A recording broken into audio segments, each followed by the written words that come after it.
กองประชุมสรุปเวียกงานป้องกันความสงบประจำปี 2025 และวางทิศทางแผนการเวียกงานจุดสูงปี 2026 ได้เปิดขึ้นในวันที่ 16 กุมภาพันธ์ 2026 ที่ห้องประชุมใหญ่กระทรวงป้องกันความสงบ โดยภายใต้การเป็นประธานของสหายพลโทวันทองกองมณี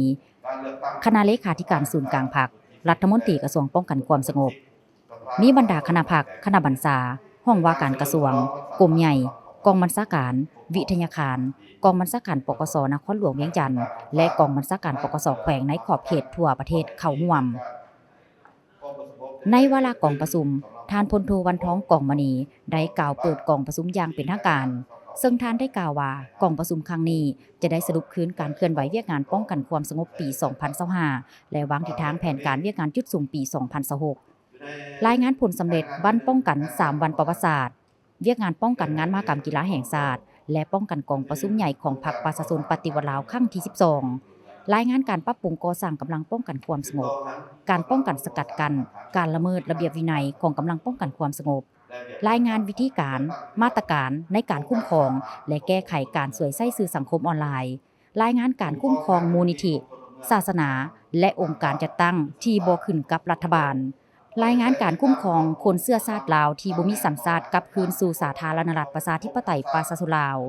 รายงานวิธีการมาตรการแก้ไขปรากฏการณ์ยุติธรรมในสังคมเป็นต้นแมนการแก้ไขคดีที่เกี่ยวข้องกับหลายภาคส่วนรายงานการแก้ไขกลุ่มแก๊งหลอกลวงทางอินเทอร์เน็ตหรือ call center รายงานการดำเนินธุรกิจสร้างรายรับให้กระทรวงป้องกันความสงบและการสุดนิ้วกลมกองอ้อมข้างกระทรวงและปกสแขวงในขอบเขตทั่วประเทศให้ทำการผลิตกุ้มตนเองเพิ่งตนเองและสร้างความเข้มแข็งด้วยตนเองรายงานการคุ้มครองงบประมาณรายรับวิชาการโครงการโดยผ่านระบบประตูเดียวและการสร้างพาหนะรายงานโครงการคุ้มครองสมโนครัวและออกบัตรประจำตัวระบบทันสมัยรายงานการคุ้มครองค่ายคุ้มขังรักษาและการนำใช้แรงงานนักโทษการปรับปรุงหลักสูตรการเรียนการสอนและการคุ้มครองนักศึกษารายงานการจัดตั้งปฏิบัติมาตรการป้องกันสกัดกั้นและแก้ไขปัญหาปรากฏการณ์ยุติธรรมในสังคมเป็นต้นห้างห้านบันเทิงมั่วสุมสิ่งเสพติดกลุ่มแก๊งอาชญากรรมที่ติดพันกับคนต่างประเทศในนครหลวงเวียงจันทน์รายงานการคุ้มครองคนต่างประเทศการท่องเที่ยวและการคุ้มครองคนต่างประเทศอยู่บรรดาโครงการต่างๆภายในแขวงหลวงพระบางรายงานสภาพความสงบเรียบตามชายแดนลาวไทยเป็นต้นการคุ้มครองคนเข้าออกเมืองและค้าขายเถื่อนเรียบตามชายแดนภายในแขวงไชยบุรี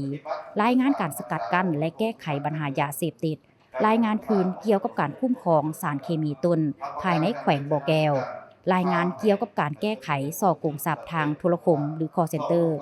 การพนันออนไลน์และการคุ้มครองแรงงานลาวและคนต่างประเทศ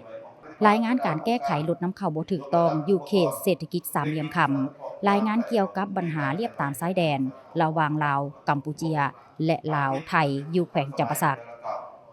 ทั้งหมดนี้จะได้นำมาค้นคว้าปรึกษาหารือและถอดถอนบทเรียนการจัดตั้งปฏิบัติเวียกงานในระยะผ่านมาเพื่อซอกได้ปัญหาข้อคงค้างเพื่อเป็นทิศทางแผนการในต่อหน้าในการจัดตั้งปฏิบัติให้มีผลสำเร็จ